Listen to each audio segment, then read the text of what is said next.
self-preparation. Be ready for tomorrow by doing all that you can today, setting your goals. Set a goal that will make you stretch for what it will make of you to achieve it. What a brand new reason for setting goals. What an all-encompassing challenge to have a better vision of the future, to see what it will make of you to achieve it. So there you have the two components of positive self-direction.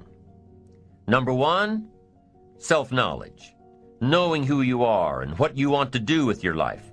And number two, self-preparation, getting ready for the opportunities before they come your way. You need both aspects for positive self-direction, figuring out who you are and what you want, and being prepared for the day you reach your goals, being ready, being worthy, becoming the person you need to be in pursuit of what you want. What good is an opportunity if you're not prepared to take advantage of it?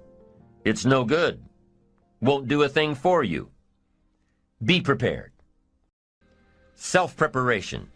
The benefits are, number one, it moves you toward your goals, and number two, it refuels your ambition. Be prepared. Get ready. This method of self-preparation involves 3 steps. Step 1. Carefully consider where the next opportunity for reaching your goal will originate. Where will it come from? Will it come from networking with your colleagues? Will it come from reading the last book that you bought? The book that's still sitting on your shelf waiting to give you some answers? Will it come from you taking the time to think it out? Where will it come from?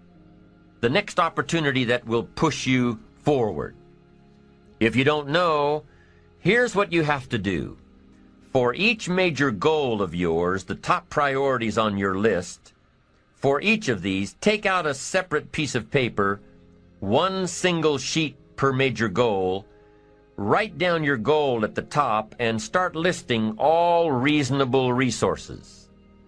Write down every possible place that you could find the opportunity to achieve this goal. And with each resource, classify them. Ask yourself, is this resource a sure thing? A good bet? About even chances? Unlikely? A long shot? Ask yourself these questions and classify all of the resources you have written down. That's the first step. The second step in this method of self-preparation is to make sure you know what you need to do to be prepared for your opportunities. Go through your entire list of goals and resources and classify them. Break each resource into concrete steps of preparation. Start by working on the sure bets first, and then move down the line.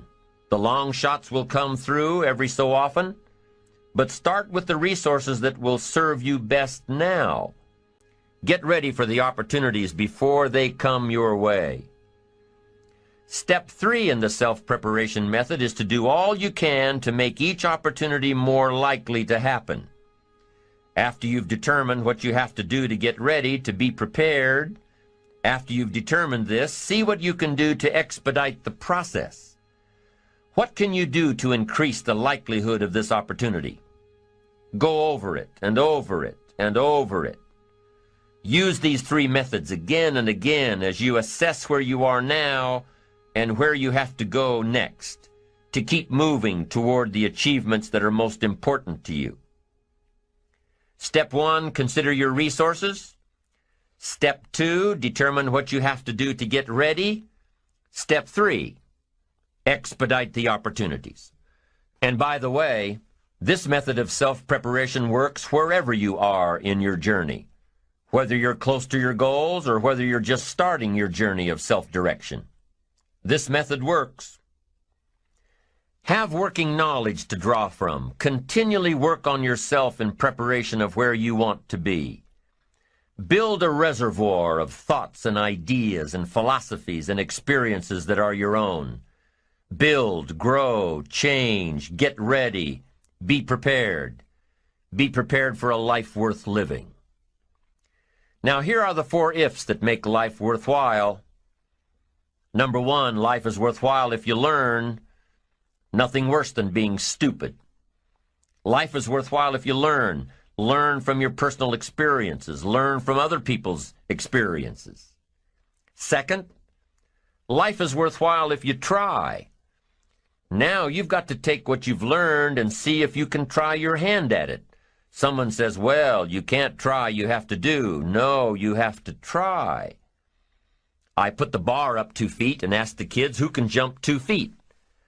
I can, some say. I can't, some say. I don't know, some say.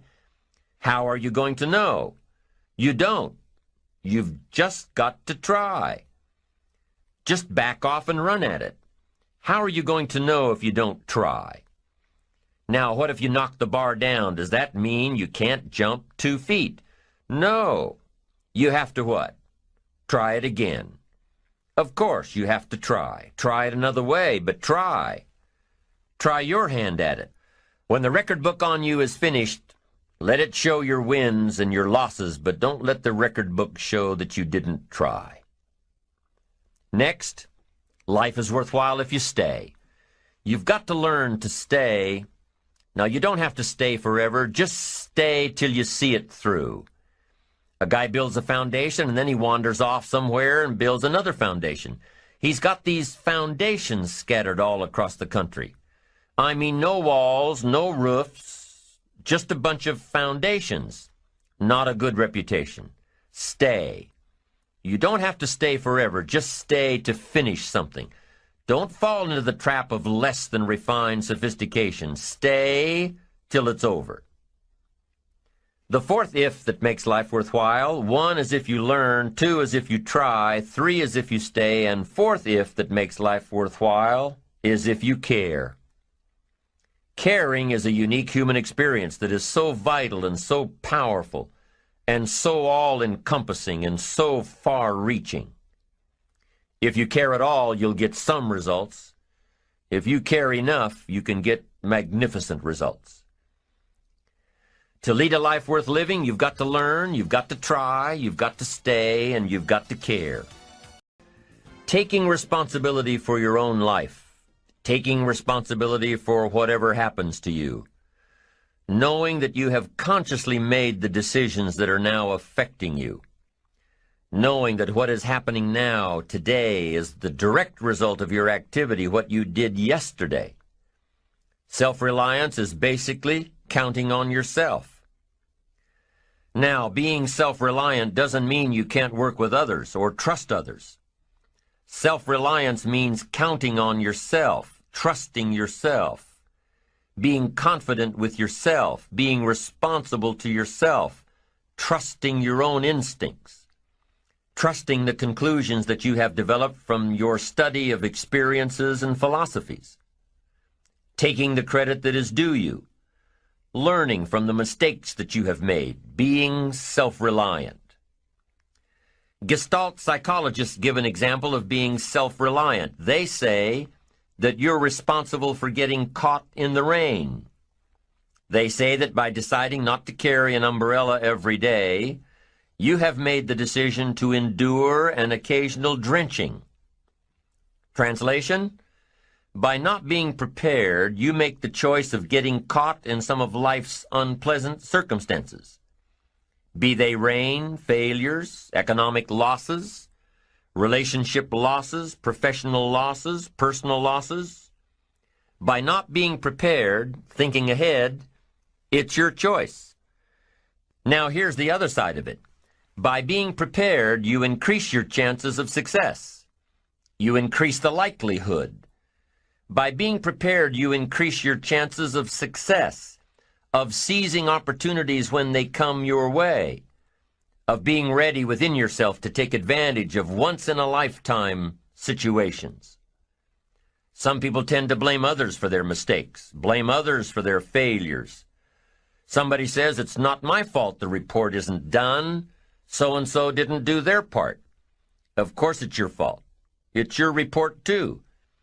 It's your responsibility to see that everyone you delegated work to does their part.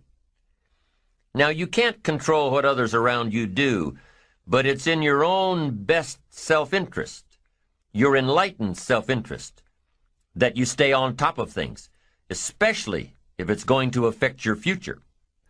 You think your boss cares that John didn't do his part?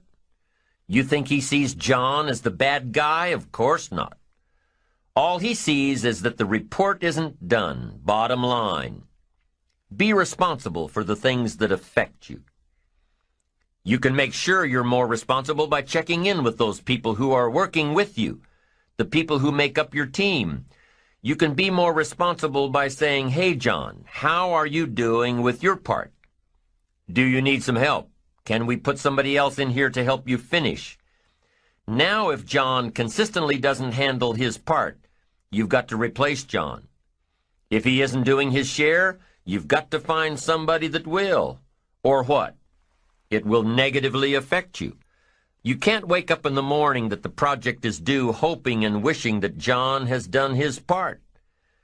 No, you've got to be responsible because it's going to affect your career too. Now, my approach to my better future very early on in my career was to just go through the day with my fingers crossed. And I used to say something like, "I sure hope things will change for the better."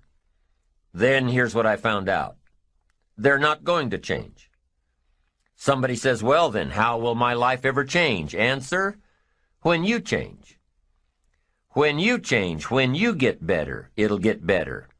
If you change, it'll all change. Don't put it on someone else. Hope that someone else will change it for you. Take responsibility for yourself. Take personal responsibility.